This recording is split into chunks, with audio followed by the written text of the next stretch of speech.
In the mood for livre. In the mood For livre.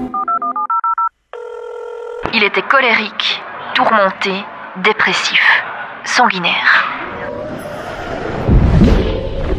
Ivan le Sévère, dit Ivan le Terrible, est le premier tsar autoproclamé de Russie, dont le règne s'est étendu sur la deuxième moitié du XVIe siècle. Il a épousé 8 femmes, dont Anastasia, la première, qu'il a énormément aimée, qui était très belle et très intelligente, et qui a réussi à l'apaiser durant tout leur mariage, jusqu'à sa mort qu'on soupçonne par empoisonnement. Et après la mort d'Anastasia, toute la colère d'Ivan a ressurgi et aucune autre de ces femmes n'a plus jamais réussi à l'apaiser. Parmi les femmes qu'il courtisait, il y avait notamment Élisabeth Ier, la reine d'Angleterre, dont on découvre une des lettres d'Ivan pour elle dans ce recueil de lettres « Je suis la paix en guerre ». Et c'est une lettre qui clôt vraiment l'échange entre Ivan et Élisabeth, où elle lui fait clairement savoir qu'il ne veut pas l'épouser. Et en fait, c'est drôle parce qu'il avait justement la réputation de faire mourir toutes ces femmes. Et Élisabeth avait très peur de ce tsar et elle avait vraiment peur de mourir après son mariage avec Ivan. Ivan, il était vu comme un monstre sanguinaire en Europe.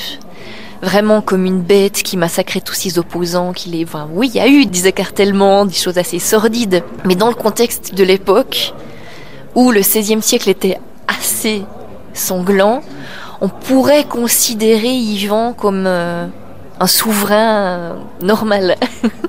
C'était un homme très croyant. Toutes ces lettres sont remplies de citations de la Bible. Et ces lettres sont très très drôles. Moi, elles m'ont fait beaucoup rire parce qu'elles sont bourrées d'insultes. Elles sont magnifiques, ces insultes. Ça commence par espèce de cuillère sans manche, cure-dent de Satan.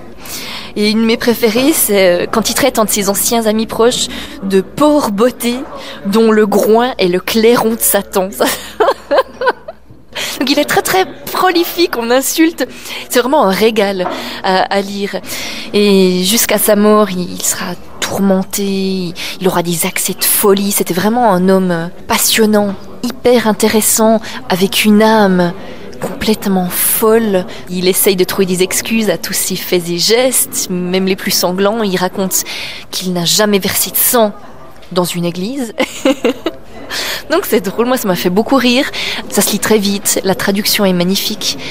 Et on se rend vraiment compte que c'est un personnage extraordinaire qui caresse ses proches autant qu'il châtie les traîtres.